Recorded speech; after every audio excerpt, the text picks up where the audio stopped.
নমস্কার, আমি পল্লবী। আমার মিনি কিচেনে আপনাদের সবাইকে স্বাগত। চলুন দেখি আজ আমি মিনি কিচেনে কি রান্না করি। আজ আমি রান্না করব লুচি আর ঘুগনি। তাহলে প্রথমে আমি আগে ঘুগনিটা তৈরি করে নিই।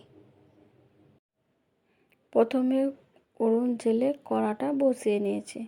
কড়াতে তেল দিয়ে দিয়েছি। তারপর এলাচ, লবঙ্গ, দারচিনি, তেজপাতা, কাঁচা লঙ্কা দিয়ে হালকা লাল হয়ে যাওয়ার পর পেঁয়াজ কুচি দিয়ে দিয়েছি। পেঁয়াজটা এবার ভাজা হয়ে গেছে।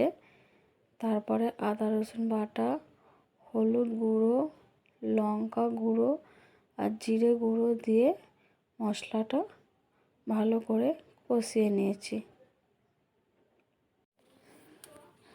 এবার মশলাটা কষানো হয়ে গেছে। তারপরে আগে থেকে সেদ্ধ করা মটরগুলো আমি এর মধ্যে দিয়ে দেবো। মটরগুলো আমি আগে থেকেই সেদ্ধ করে রেখেছি। মটরগুলো দিয়ে একটু ভালো করে নাড়াচাড়া করে নেব।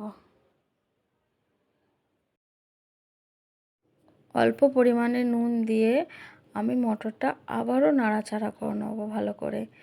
তারপরে অল্প জল দিয়ে মটরটা ভালো করে ফুটিয়ে নেব। আমার ঘুগনি রান্না রেডি হয়ে গেছে। এবার আমি ময়দাটা মেখে নেব। ময়দা মাখার জন্য একটা বাটি নিয়ে নিয়েছি। তাতে অল্প অল্প করে খানিকটা ময়দা নিয়ে নিয়েছি।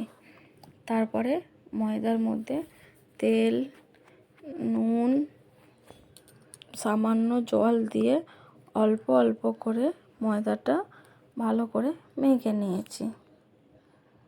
ময়দা মাখা আমার রেডি হয়ে গেছে। এদিকে আমি কড়াইতে তেল দিয়ে তেলটা গরম হতে দিই। এদিকে তেলটা গরম হোক আর আমি লুচিগুলো তেলটা গরম হয়ে গেছে। আমি লুচিগুলো একে একে তেলে দিয়ে লুচিগুলো আমি ভেজে নিই। আমার ভিডিওটি যদি আপনাদের ভালো লেগে থাকে তাহলে অবশ্যই একটা লাইক করে দেবেন। আর আমার এই চ্যানেলে যদি আপনি নতুন হয়ে থাকেন তাহলে চ্যানেলটি সাবস্ক্রাইব করে দেবেন।